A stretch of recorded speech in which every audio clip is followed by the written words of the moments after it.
안녕하세요. 신쌤입니다. 오늘도 지난주에 이어서 구독자님께서 추천해주신 책 이야기를 해보도록 하겠습니다. 지난주에 벤야민 라바투트의 양자역학 역사 소설에 대한 이야기를 했었는데요. 이 영상의 댓글에 구독자님께서 두 분이나 이 책을 추천해 주셨습니다.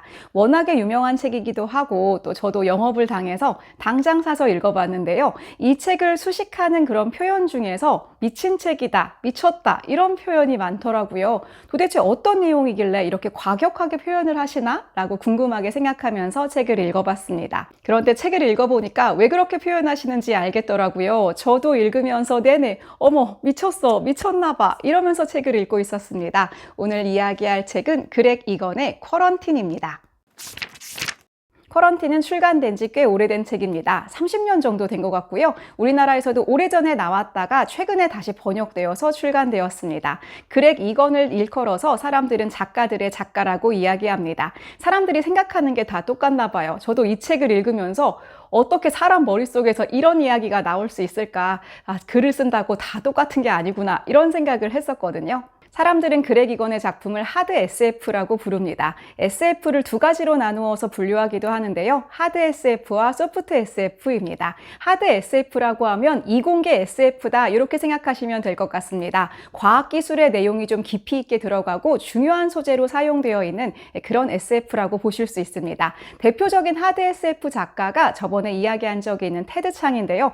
사실 저는 이 구별이 뭐 큰 의미가 있나 이런 생각을 하기는 합니다. 저는 테드 창의 책을 읽으면서 가끔은 이게 하드 SF인가? 이런 생각을 하기도 하거든요. 어쨌든 하드한 책이기는 합니다. 조금 어려워요. 과학기술에 대한 내용이 깊이 있게 나와 있고 워낙에 과학에 대한 설명이 좀 진지하게 들어가 있는 편입니다. 그래서 어렵다고 하시는 분들이 많고요. 대부분 테드 창보다 그렉 이건이 어렵다라고 생각하시는 분들이 많은 것 같습니다. 그래서 저는 생각이 조금 다른데요. 오히려 테드 창보다 그렉 이건을 더 쉽고 술술 읽을 수 있을 것 같기도 합니다. 왜냐하면 이 책이 좀 더 내러티브가 강하다는 느낌이 좀 들어요. 그냥 SF라기보다는 추리물 같기도 하고요. 미스테리, 판타지, 액션물처럼 느껴지기도 합니다. 중간중간에 액션 영화를 보는 것 같기도 해요. 그래서 내용이 굉장히 술술술 재미있게 빠져들게 만들기 때문에 어렵긴 하지만 읽는 데는 훨씬 술술 재미있게 잘 읽히는, 푹 빠져들게 만드는 그런 책입니다. 그렇긴 하지만 이 책이 읽기에 만만한 책은 절대로 아닙니다. 미쳤다라고 생각할 만큼 너무 재미있는데요. 또 그만큼 너무 어렵기도 합니다. 중간중간에 무슨 말인지 이해가 잘 되지 않을 때가 많아요. 머리를 많이 써야 되고요. 그만큼 읽기에 힘들고 좀 피곤하기도 합니다. 하필이면 최근에 3월이 또 저에게는 가장 힘든 달인데요. 일단 체력이 좀 많이 떨어져 있는데 이렇게 힘든 책을 읽어가지고 제가 읽다가 많이 중간중간에 좀 졸았습니다. 너무 재미있는데 힘들어서 졸린 거예요. 이걸 어떻게 표현해야 될지 모르겠습니다. 재미있는데 힘듭니다. 그런데 그 쾌감이 좀 커요. 막 짜릿합니다. 그런데 도대체 왜 이렇게 무슨 말인지 모르겠을까 막 스스로에 대해서 생각을 하기도 하거든요. 사실 이런 책을 읽을 때 이해가 안 될 때요. 내가 뭔가 부족한가 보다. 내가 뭘 모르나 보다. 이렇게 생각하실 수 있어요. 그런데 이 책은 이해가 안 되는 게 좀 정상이기는 합니다. 사실 기본적인 양자역학적인 지식이 좀 필요하긴 한데요. 거기에다가 이 저자의 세계관이 많이 들어가 있어요. 그렇기 때문에 우리가 이 사람의 머릿속을 완벽하게 이해할 수가 없죠. 그래서 이해 안 돼도 괜찮다라고 생각하시면 되겠습니다. 그런데 이해가 다 되지 않아도 엄청 재미있게 읽을 수 있어요. 그래서 꼭 한번 읽어보시라고 추천하고 싶습니다. 이 책에 좀 더 쉽게 다가가기 위해서 두 가지 세계관을 이해하시면 좋습니다. 제목이 쿼런틴인데요. 쿼런틴을 우리말로 번역하면 격리라는 뜻입니다. 우리가 코로나 시기에 많이 격리 생활을 했잖아요. 바로 그 격리입니다. 이 제목 자체가 굉장히 중요한 그런 뜻을 함축하고 있습니다.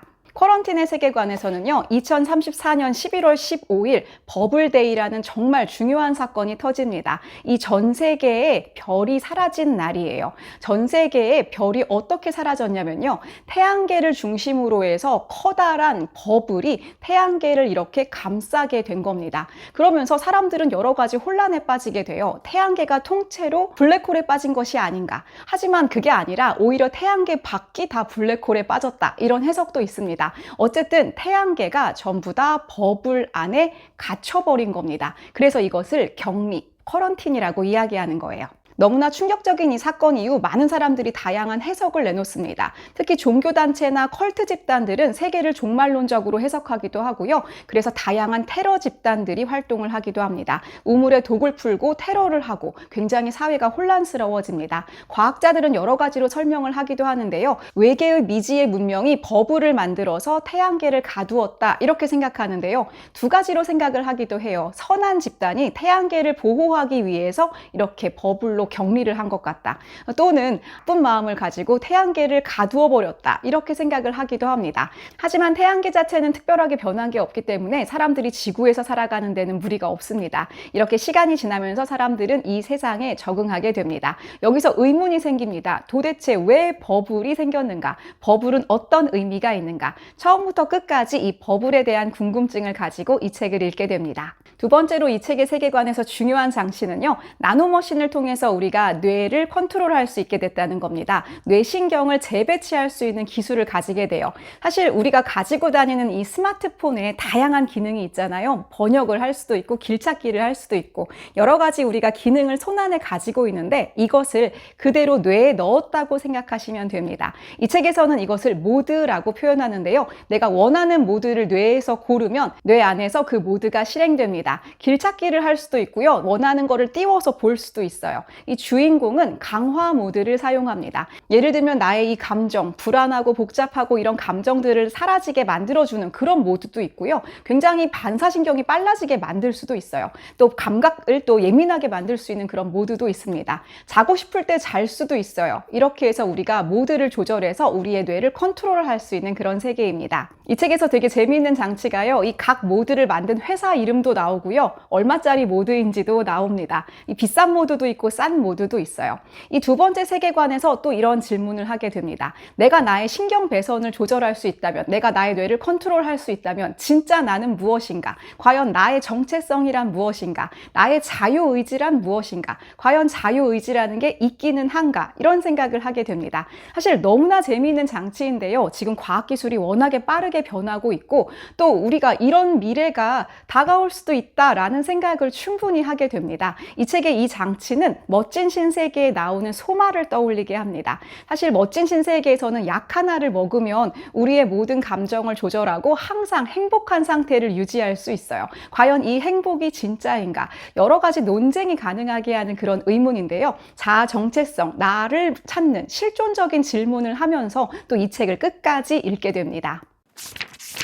이제 줄거리에 대해서 말씀드리겠습니다. 사실 이 책 이야기를 하면 스포를 전혀 하지 않을 수는 없을 것 같아요. 제가 중간중간에 단계별로 말씀을 드리겠습니다. 아직은 충분히 들으셔도 괜찮습니다. 주인공은 닉이라는 사람인데요. 이 닉이라는 사람은 읽다 보면 탐정과 같은 일을 하고 있어요. 그런데 아내가 죽었구나 라는 것을 알 수가 있습니다. 읽다 보면요. 아내가 테러 집단에 의해서 희생이 됐어요. 그런데 닉은 원래 전직 경찰관이었습니다. 그리고 아내가 죽었을 때 이 고통을 강화 모드를 통해서 조절을 하고 있습니다. 그리고 이 아내에 대한 기억을 통해서 AI를 통해서 아내를 언제든지 불러내서 아내와 대화를 하고 이렇게 하면서 살아가고 있어요. 그래서 아내를 잃은 슬픔과 괴로움을 느끼지 않은 채로 살고 있는데요. 이 주인공이 어떤 임무를 맡게 되면서 이야기가 시작됩니다. 사라진 여성 로라 앤드루스를 찾아달라는 그런 임무였어요. 이 로라라는 여성은 특별한 여성인데요. 선천적으로 중증 뇌 손상 환자입니다.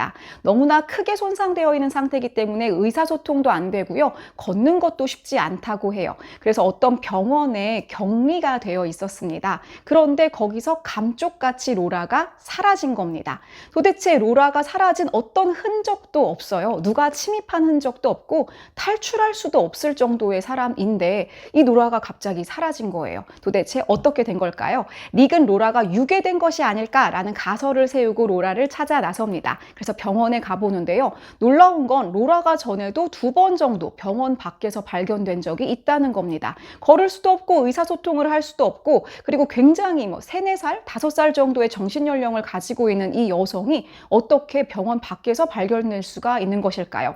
여기서 로라라는 여성이 병원에 사실상 격리되어 있는데요. 아까 쿼런틴 이야기를 말씀드렸는데 이 병원 자체도 메타포적인 의미를 좀 가지고 있습니다. 여기서부터는 마치 추리물처럼 느껴지는 느껴지는데요. 닉이 진짜 유능해요. 홈즈 같은 탐정의 면모를 보여줍니다. 그리고 뉴 홍콩이라는 곳에 BDI라는 커다란 회사 건물 안에 로라가 있지 않을까라는 가정을 하고 그 회사 건물에 침투를 합니다. 이건 마치 미션 임파서블이라는 영화를 보는 듯한 그런 느낌을 보여주고요. 너무나 재미있게 묘사가 되어 있습니다.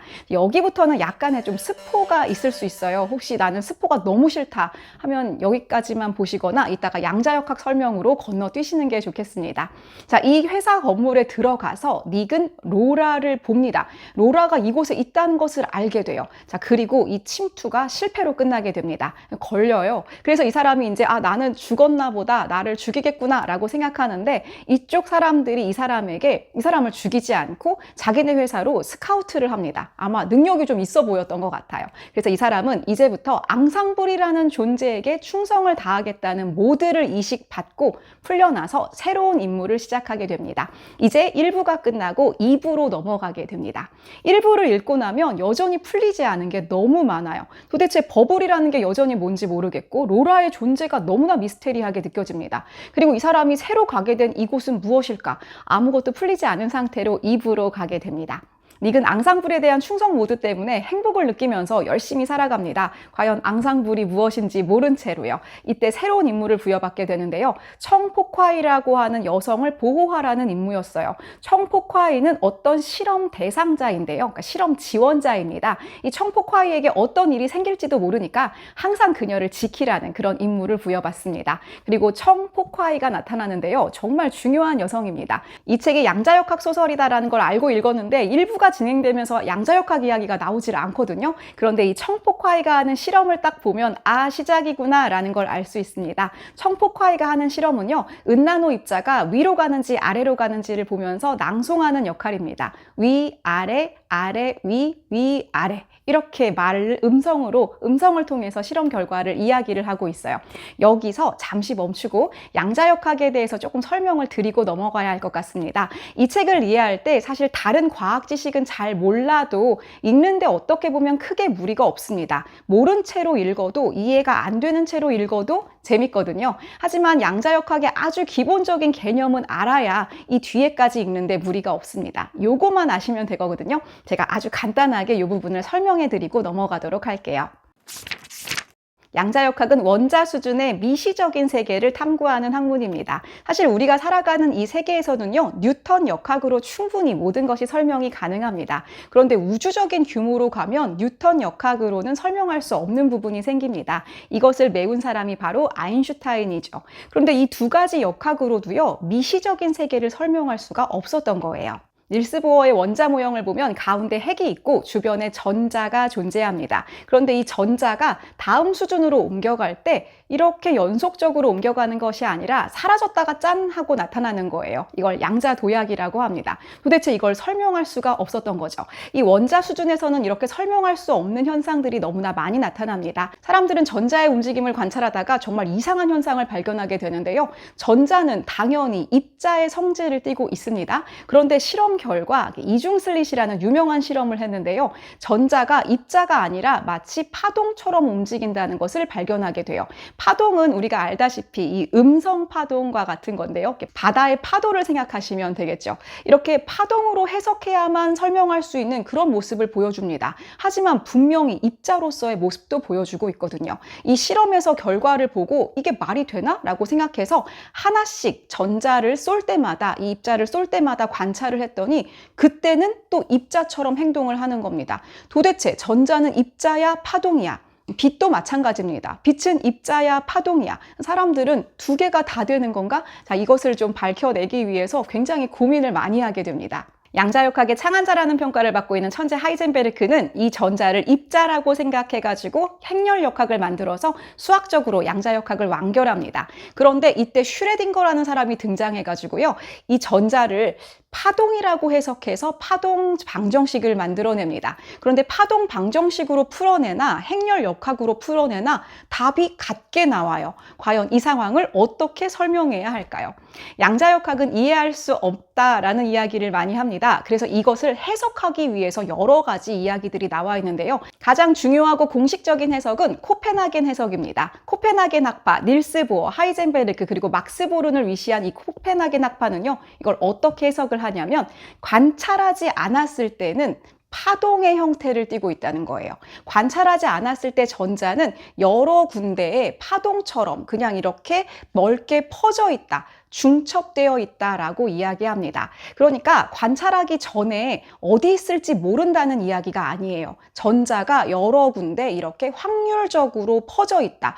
어디에 더 있을지 가능성이 높은 것이 파동으로 표시가 되어 있다는 거예요. 가능성의 영역이라는 겁니다. 그런데 관찰을 하게 되면 얘가 자기 자리를 딱 고정해 버린다는 겁니다. 그러니까 관찰하기 전에는 그냥 여러 군데에 퍼져 있다가 관찰을 했을 때 파동함수가 붕괴되고 그 자리에 자기 위치를 고정해 버린다는 겁니다. 이게 말이 안 되죠. 그래서 아인슈타인을 비롯한 많은 과학자들이 이거 받아들일 수가 없다 이렇게 이야기를 했는데요. 솔베이 회의를 통해서 코펜하겐 학파의 이 해석이 승리를 거두게 됩니다. 그리고 지금까지 이렇게 과학이 발전을 해온 건데요. 그래서 양자역학에서 정말 중요한 것이 바로 관측입니다. 관측하기 전에는요, 여러 가지 가능성이 그냥 퍼져 있어요. 이 책에서는 이것을 뭐라고 이야기하냐면요, 확산이라고 이야기합니다. 그런데 이것을 관측을 하게 되면 이 파동이 붕괴되면서 이 책에서는 이것을 파동함수가 수축됐다고 표현합니다. 이 다양한 가능성이 퍼져 있는 가능성이 하나로 쫙 수축하면서 고정이 되어버리는 거죠. 이것을 파동함수의 수축이라고 부릅니다. 그래서 이 책에서는 계속해서 확산과 수축이 나와요. 이 개념을 정확하게 이해하지 않으면 읽을 수가 없습니다. 하지만 이 개념만 알면 읽는데 무리가 없을 거예요. 여기까지는 공식적인 양자역학의 이야기고요. 이 다음부터는 이제 그렉 이건의 상상력의 발로입니다. 이 정말 엄청난 도약을 하게 되는데요. 이제부터는 과학적인 이야기가 아니라 이 책에 대한 이야기입니다. 그리고 스포가 이제부터 또 포함이 되어 있습니다. 그렇다면 관측이라는 게 언제 일어나느냐? 이 책에서는 뭐라고 이야기하냐면요. 우리 뇌에서 일어난다는 거예요. 그러니까 의식을 통해서 우리가 무언가를 관측했을 때 이 수축이 일어나는 겁니다. 다양한 가능성을 우리가 사라지게 만들고 하나로 고정해 버리는데 그걸 우리 뇌가 한다는 거예요. 인지를 할 수 있는 뇌가 한다는 겁니다. 그러니까 지금 포콰이가 하고 있는 실험은 뭐였냐면요. 이 확산과 수축을 조절하는 능력을 키우고 있었던 거예요. 자, 이것을 어떻게 시작을 했느냐? 바로 로라로부터 시작됐습니다. 로라가 이 확산 상태를 유지할 수 있는 능력을 가지고 있었던 거예요. 그래서 이 로라를 통해서 실험을 통해서 이 로라의 능력을 모드로 만들어 가지고 이 모드를 포콰이에게 심은 다음에 포콰이가 이 모드를 발전시키는 실험을 하고 있었다는 겁니다. 자, 이렇게 되면 이제 어떻게 되는 거냐면요. 수축과 확산을 조절을 하게 되면 우리가 이제 다양한 가능성이 일단은 있어요. 예를 들면 동전을 던져보도록 하겠습니다. 이렇게 동전을 던지면 동전이 앞이 나올 수도 있고 뒤가 나올 수도 있습니다. 이걸 계속해서 많이 반복을 하면 당연히 확률적으로 2분의 1 확률을 가지게 돼요. 자, 그런데 이거를 조절하는 능력을 가질 수가 있다는 거죠. 왜냐하면 확산되는 상태에서는요, 내가 이걸 던졌을 때 앞이 나올 수도 있고 뒤가 나올 수도 있습니다. 그럼 앞이 나온 내가 있고 뒤가 나온 내가 있겠죠. 그 중에서 수축을 하게 되면 이 다양한 가능성을 수축을 해버리게 되면 둘 중에 하나만 선택하고 나머지는 사라져 버렸을 거예요. 인간은 지금까지 이런 것들을 사라지게 만들고 이 중에 하나만을 수축해버리면서 지금까지 살아왔다는 건데 얘를 이렇게 여러 가지 가능성이 있는 채로 유지를 하고 내가 이거를 조절해서 선택을 해가지고 고를 수가 있는 능력을 가지게 된다는 거예요. 로라는 어느 정도 수준에까지 이르렀냐면요. 그래서 벽을 통과하고 순간이동이 가능한 것처럼 묘사가 됩니다. 이걸 또 어떻게 생각을 하면 좋을 것 같냐면 우리가 가능성의 상태에서는요. 여기 있을 수도 있고 저기 있을 수도 있고 여기저기 다 있을 수 있습니다. 이 중에 하나를 우리는 보통은 골라서 고른 게 아니죠. 우연적인 어떤 수축에 의해서 우리는 마치 하나의 사람인 것처럼 살고 있었지만 무수한 가능성을 전부 다 버리고 하나로만 살고 있었던 거예요. 근데 로라는 여기 있는 나, 저기 있는 나, 여기 있는 나 중에서 이걸 상태를 여러 가지를 해보고 이 중에 하나를 선택할 수 있으니까 순간이동이 가능한 것처럼 보이는 거죠. 예, 물론 말도 안 됩니다. 사실 이러한 것을 이렇게 거시적인 걸로 바로 연결을 시킨다는 게 말도 안 되죠. 그냥 그렇게 재미있게 읽으면 됩니다. 사실 이렇게 보면 이게 엄청난 능력인 거죠. 이 능력을 가지고 뭐가 또 가능하냐면요. 무작위적인 암호를 풀 수도 있습니다. 사실 우리가 자물쇠를 푼다고 좀 생각을 해볼게요. 굉장히 많은 다양한 경우의 수들이 있는데요. 내가 이 경우의 수를 확산된 상태에서는 모든 경우의 수를 다 가지고 있는 내가 있는 거예요. 이 중에 가장 맞는 거를 내가 골라서 수축을 해버리는 겁니다. 그러면 내가 어떤 자물쇠도 풀 수가 있게 되는 거죠. 어떤 도박도, 어떤 확률도 내가 성공을 할 수가 있게 되는 거죠. 이렇게 설명을 드리면 이해가 되실까요? 많은 다양성들을 우리는 항상 파괴하면서 살아왔다는 겁니다. 하지만 그걸 내가 조절할 수 있는 능력을 가지게 되는 거다. 이게 바로 앙상블이라는 모드가 되는 겁니다. 여기서 이제 또 굉장히 중요한 버블과 연결되는 이제 코드가 나오게 되는데요. 이건 사실 이 양자역학을 설명하는 설명 방식 중에 하나가 공식적인 설명이 코펜하겐 해석이라고 말씀을 드렸습니다. 코펜하겐 해석에서는 가능성의 영역 중에서 하나를 고정하게 되는 거다라고 설명을 했었는데요. 코펜하겐 해석 외에 또 유명한 해석으로는 다세계 해석이 있습니다. 이 다양한 가능성에 해당하는 세계가 또 무수히 있다는 거예요. 동전의 앞면이 나온 내가 있고 동전의 뒷면이 나온 내가 있는 세계가 있다는 거예요. 이렇게 되면 무수히 많은 멀티버스, 다양한 다세계가 나오게 됩니다. 다세계 해석과 코펜하겐 해석이 이 책에서는 함께 결합되어 있는 것처럼 보입니다. 왜 이렇게 말씀을 드리냐면요. 이 책에서는 버블이 왜 일어나는지 이제 이렇게 설명을 합니다. 인간들이 꼭 인간이 아닐 수도 있어요. 어떤 뇌를 통해서 무언가를 관찰해서 인지를 할 수 있게 됨으로 인해서 다양한 가능성을 수축하는 능력을 가진 존재가 이 지구에 나타나면서부터 이 세계를 인간들이 파괴하기 시작했다는 겁니다. 아까 파괴했다는 게 뭐냐면요. 아까 앞면이 나오고 뒷면이 나온 내가 있잖아요. 여러 가지 가능성이 중첩이 되어 있었는데 그 중에서 우리가 한 가지로 수축해버리면서 다양한 가능성을 전부 다 파괴해버렸다는 거예요. 수많은 내가 있었는데 이 나를 다 죽여버리고 하나만 수축해버린 겁니다. 그래서 인간이 나오게 되면서 무수하게 많은 다양한 가능성들을 전부 다 학살을 했다. 이게 또 어디까지 이제 문제가 되냐면요. 인간이 자꾸 우주를 보는 거예요. 인간이 우주를 관찰을 자꾸만 하는 겁니다. 그러면서 무슨 일이 벌어지게 되냐면요. 우주가 학살되기 시작한 겁니다. 너무 재밌지 않나요? 근데 인간의 기술이 너무나 발달해가지고 망원경을 통해서 너무나 먼 행성, 너무나 먼 별까지 관측을 하게 된 겁니다. 그럼 어떻게 될까요? 그 우주의 가능성들이 다 파괴가 되면서 수축해버린 겁니다. 결국은 인간이 우주를 파괴하고 있다는 거예요. 그래서 미지의 우주의 이런 문명들이 안 되겠다. 이러다가 쟤네가 우주를 전부 다 파괴해버리겠는 걸 쟤네들을 격리시켜야겠다라고 판단을 내리고 태양계를 버블로 격리시켰다라는 설명입니다. 제가 이렇게 설명을 하면 뭐 말도 안 되는 소리를 하고 있어 이러실 수 있는데요. 책을 읽고 있으면 말도 안 되지가 않아요. 이게 너무 사실 재미있거든요. 이 내용을 설명하고 있는 과정이 사실은 너무나 재미있어서 제가 이렇게 설명을 드려도 되는지는 잘 모르겠습니다. 그런데 저는 이 책에서 나오는 양자역학에서의 수축이라는 것이 이 다양한 가능성을 파괴하게 되었다라고 이제 논리적으로 이야기가 되는데요.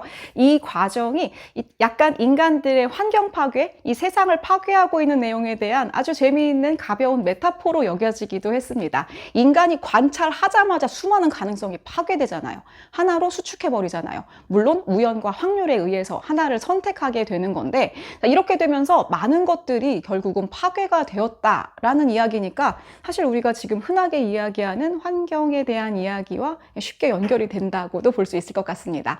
자, 그래서 이제 이 능력이 이렇게 엄청나게 된 모드의 능력을 가지게 된다면 음모가 끼어들어야 될 것 같죠.